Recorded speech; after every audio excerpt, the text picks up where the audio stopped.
Quelle, quelle déception. Je suis dépité.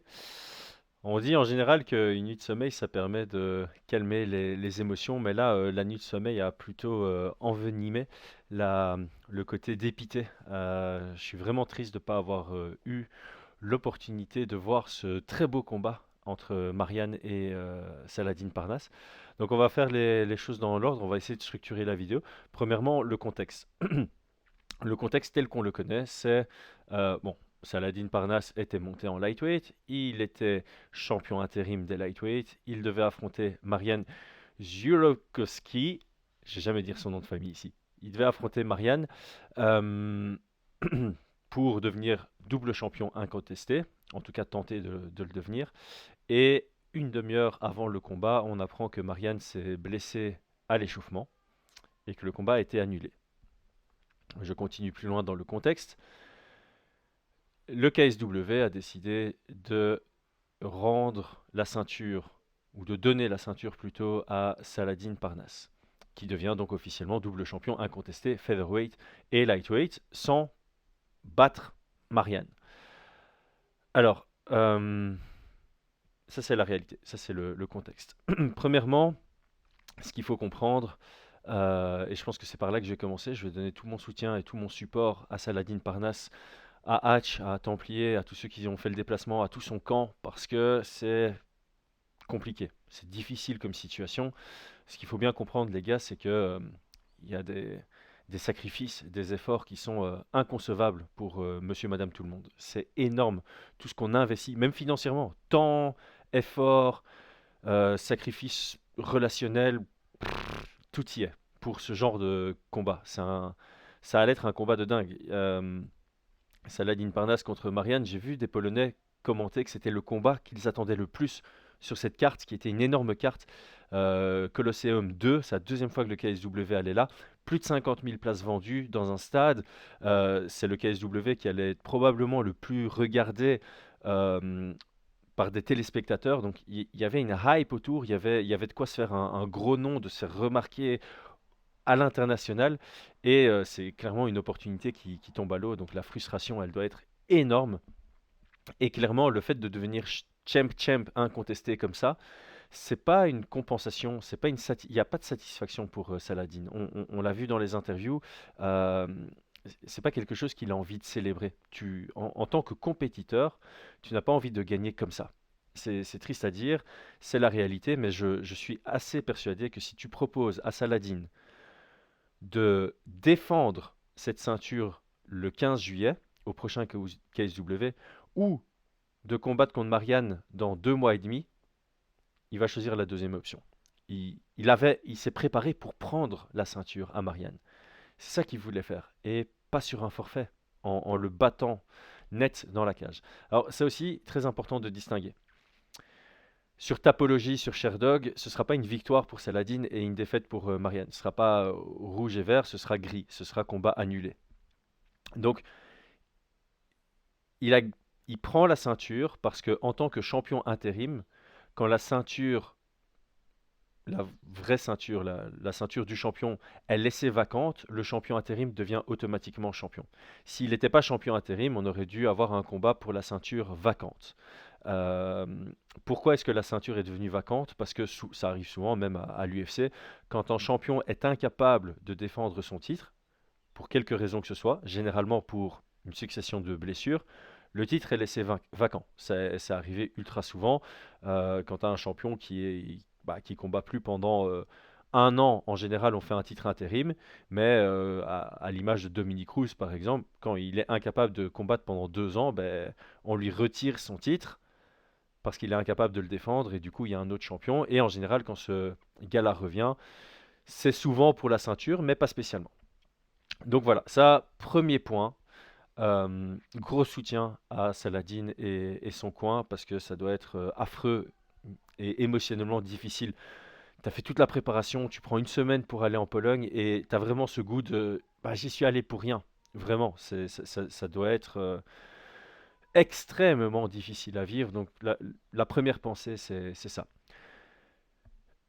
J'ai envie de comparer presque à notre déception. En tant que fan, on est déçu parce qu'on voulait voir ce combat. Moi, en ayant fait 3 vidéos sur le sujet, en ayant analysé ça dans les moindres détails avec Brian, avec Aldric, on avait envie de voir ce combat pour répondre à certaines de nos questions. En tant que fan de MMA, c'est ça qu'on veut. C'est, ok, on perçoit un peu comment va se produire le combat, mais on peut être très très loin de la réalité avant que ça se produise, et on a envie de voir le dénouement. Et donc c'est difficile, c'est vraiment difficile parce qu'on y croyait.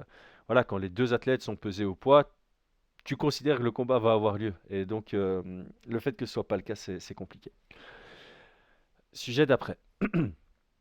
Pour la suite, on ne sait pas trop ce qui se passe. On sait que Saladin est double champion maintenant, donc son prochain combat, il va défendre son titre. Là, on parle du 15 juillet, donc bon, ça fait des déshydratations rapprochées. Je ne sais pas si c'est le meilleur choix, mais je comprends l'envie. Tu vois, tu t'investis dans un camp, même si tu te prépares pour un profil spécifique, tu as envie de mettre en lumière toutes les compétences que tu as travaillées pendant ton camp qui a dû être assez engagé. Donc je comprends qu'il y ait une certaine hâte de retourner dans la cage. Le coin Hatch est très professionnel, donc s'ils considèrent qu'ils sont capables de combattre le 15 juillet, ils sont capables de combattre le 15 juillet, et ce sera probablement contre un des nombreux contenders lightweight. La division est assez profonde, il y a de quoi faire, donc pour ça il n'y a pas de stress. Pour Marianne, je sais pas s'il revient pour un titre ou s'il revient euh, de nouveau comme contender à devoir se remettre en avant pour mériter un title shot. On verra. Pour l'instant, ça c'est encore flou. Moi, il y a un point sur lequel je voulais rebondir quand même parce que j'ai vu beaucoup de gens, médias compris, s'attaquer, insulter Marianne. Alors, d'abord, je vais nuancer par rapport à ce que j'ai dit sur Twitter. Je peux comprendre la frustration et l'énervement. Factuellement, les gens disent que Marianne, c'est la troisième fois qu'il annule. Officiellement, pour moi, c'est la deuxième fois. J'aurais peut-être dû aller me renseigner davantage, mais j'ai l'impression que la première fois, on a proposé le contrat, mais il n'a pas signé le contrat pour cause de blessure ou quoi, ce qui arrive extrêmement souvent à l'UFC. Ça, on peut pas reprocher quoi que ce soit. Si tu es un peu blessé, tu vas pas signer un contrat. Si tu te sens pas prêt, tu vas pas signer un contrat. Si tu as combattu 3 fois sur une courte période et qu'on te propose d'enchaîner avec un quatrième, de temps en temps, tu as besoin de repos. Ça, on peut pas reprocher. Leon Edwards, il n'est pas main event au prochain UFC Londres parce qu'il a envie de combattre en octobre.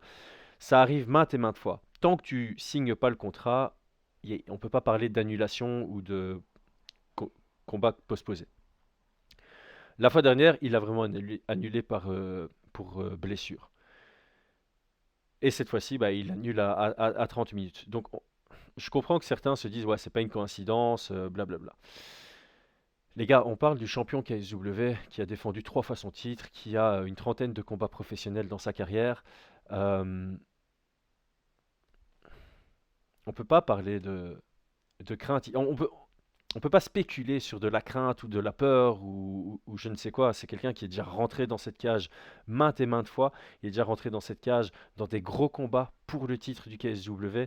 Donc, l'insulter comme ça, gratos, surtout en tant que personne juste sur Twitter qui rentreront même pas dans la cage, je trouve ça malvenu. Ça, c'est la première chose. La deuxième chose, c'est je peux comprendre, voilà, émotionnellement c'est difficile, il y a des frustrations, moi aussi je suis frustré, j'aurais voulu voir ce combat. Mais j'avais donné cet exemple, Damien Lapillus en 2021, et je sais que c'est pas le bon exemple actuellement parce qu'il y a toute une autre saga autour de lui, mais factuellement, Damien Lapillus en 2021, il avait un combat au FEN, une grosse promotion polonaise, il a annulé parce qu'il s'est blessé au genou à l'échauffement le jour du combat. C'est exactement pareil. Alors le combat n'était pas aussi gros, mais la situation est la même et j'ai vu personne cracher sur Damien Lapillus à ce moment-là. Donc à un moment, il faut être capable ici de nuancer et de faire la part des choses. Je sais, Saladin ne s'est pas blessé à l'échauffement, mais si c'était Saladin qui s'était blessé à l'échauffement, on lui aurait donné du soutien. C'est sûr et certain. C'est malheureux. Encore une fois, je conçois que les circonstances peuvent laisser croire que il y a une crainte où voilà, on peut alimenter certains narratifs, mais la réalité, j'ai reçu l'info qu'on n'avait pas auparavant. Il s'est blessé en envoyant un middle kick sauté. Et donc la première pensée, c'est pourquoi tu fais ça à l'échauffement? Mais après, je me suis souvenu de l'analyse que j'ai faite de Marianne. Il l'envoie beaucoup en combat. C'est un mouvement qu'il maîtrise, c'est un mouvement qu'il doit faire à l'échauffement parce qu'il compte le faire en combat. Donc c'est vraiment malheureux, maladroit.